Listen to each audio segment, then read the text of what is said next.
कभी ऐसा हुआ है कि कोई चीज़ हमें बहुत चाहिए हो और जब वो मिल जाए तो लगे कि अरे ये तो चाहिए ही नहीं थी। आज ना हम एक बहुत ही प्यारी सी कहानी के जरिए इसी बड़ी सी बात को समझने की कोशिश करेंगे। अच्छा, जरा सोचिए, अगर किसी को मान लीजिए 4 विशेस मिल जाएं तो क्या मांगा जाएगा? शायद दुनिया भर का पैसा, या फिर हमेशा जवान रहने की ताकत, या उड़ने की शक्ति। मतलब लिस्ट तो खत्म ही नहीं होगी। पर हमारी कहानी का जो हीरो है ना, एक छोटा सा देवदार का पेड़, वो कुछ बहुत ही सिंपल सी चीज चाहता था। तो कहानी शुरू होती है एक देवदार के पेड़ से। और ये पेड़ सच कहें तो अपनी जिंदगी से बिल्कुल भी खुश नहीं था। उसके दिल में ना एक अजीब सी उदासी थी। तो प्रॉब्लम क्या थी? देखिए, इस पेड़ की जो पत्तियां थी ना, वो सुई जैसी नुकीली थीं। और इसी वजह से वो बेचारा एकदम अकेला महसूस करता था। कोई भी पक्षी उसके ऊपर अपना घोंसला बनाने को तैयार नहीं था। सोचिए कितनी तन्हाई होगी। कभी कभी ऐसा होता है ना कि सब कुछ होते हुए भी अकेलापन महसूस होता है। लेकिन फिर कहानी में एक ट्विस्ट आता है। एक दिन जोरदार बारिश हो रही थी और एक जादूगर उस पेड़ के नीचे आकर खड़ा हो गया।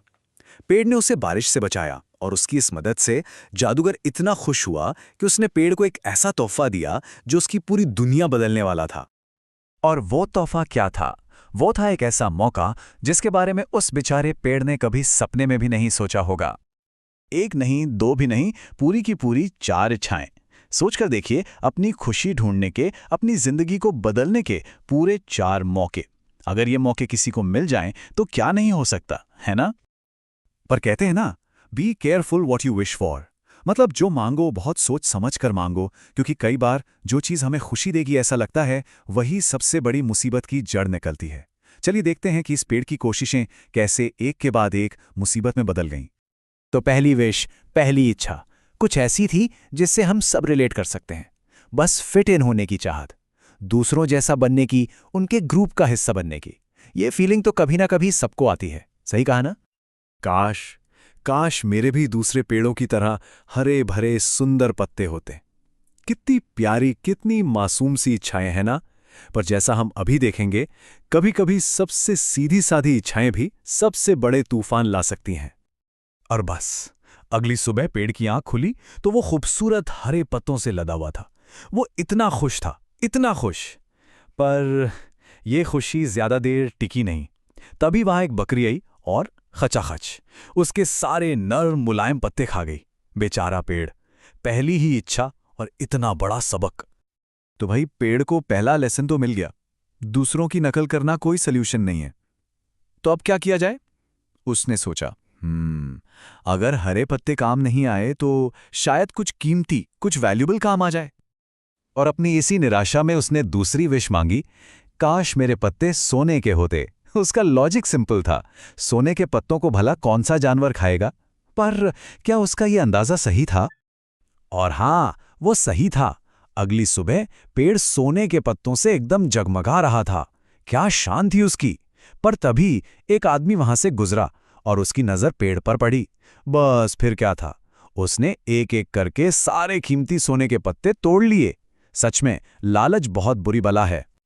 अब देखिए, 2 बार फेल होने के बाद पेड़ ने सोचा कि इस बार थोड़ा दिमाग लगाना पड़ेगा। कुछ ऐसा चाहिए जो खूबसूरत भी हो पर किसी के मन में लालच भी ना जगाए, जिससे कोई चुरा ना सके। तो अब वो क्या मांगता है? और उसने अपनी तीसरी विश मांगी, काश मेरे पत्ते कांच के होते। आदमी भला कांच के पत्ते क्यों चुराएगा? उसे लगा कि ये तो एकदम फूल प्रूफ प्लान है। क्या लगता है, इस बार उसका प्लान काम करेगा? रात हुई, पेड़ अपने कांच के पत्तों की चमक में नहा रहा था और तभी जोर से हवा का एक झोंका आया और छन, एक झटके में उसके सारे खूबसूरत नाजुक कांच के पत्ते टूटकर जमीन पर बिखर गए। एक बार फिर पेड़ अकेला, खाली और बहुत दुखी था। बेचारा पेड़। 3 इच्छाएं और तीनों के बाद तबाही। अब जाकर उस पेड़ को समझ में आया कि वो कितनी बड़ी गलती कर रहा था। इतने सारे उतार चढ़ाव के बाद आखिर उसे क्या रियलाइज हुआ? यहां एक बहुत दिलचस्प बात है। देखिए, पेड़ ने जो कुछ भी मांगा, हरे पत्ते, सोने के पत्ते, कांच के पत्ते, सब उसके लिए मुसीबत ही लेकर आए। और वो चीज जिसे वो सबसे ज्यादा नापसंद करता था, उसके अपने सुई जैसे पत्ते, वही असल में उसका सबसे बड़ा प्रोटेक्शन थे।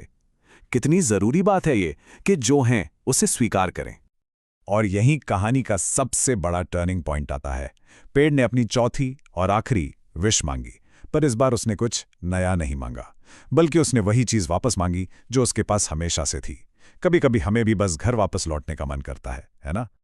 अब जाकर उसकी आंखों पर से पर्दा हटा। उसके जो सुई जैसे पत्ते थे वही तो उसकी असली ताकत थे। क्यों? क्योंकि बकरियां उन्हें खा नहीं सकती थीं, कोई आदमी उन्हें चुरा नहीं सकता था, और तेज हवा भी उनका कुछ नहीं बिगाड़ सकती थी।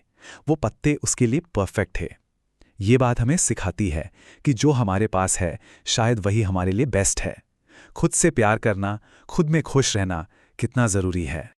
तो इस पूरी कहानी का निचोड़ क्या है? यही कि सच्ची खुशी बाहर की चीजों में नहीं है, वो तो हमारे अंदर है। हमारे पास जो है उसे पहचानने और उसकी कद्र करने में है। अगली सुबह जब पेड़ जागा तो उसके प्यारे नुकीले पत्ते वापस आ चुके थे, और पता है, वो इतना खुश था जितना पहले कभी नहीं हुआ। ये कहानी हमें सोचने पर मजबूर करती है कि हमारी अपनी जिंदगी में ऐसी कौन सी सुई जैसी पत्तियां हैं जिनकी हमें कदर करनी चाहिए। और ये कहानी हमें एक बहुत गहरे सवाल के साथ छोड़ जाती है। ये जो संतोष है, कंटेंटमेंट, क्या ये एक चॉइस है जिसे हम चुनते हैं, या फिर एक सिचुएशन है जिसे हम बस मान लेते हैं? उस देवदार के पेड़ ने तो अपनी गलतियों से सीखा। हम और आप इस कहानी से क्या सीख सकते हैं? इस पर सोचिएगा जरूर।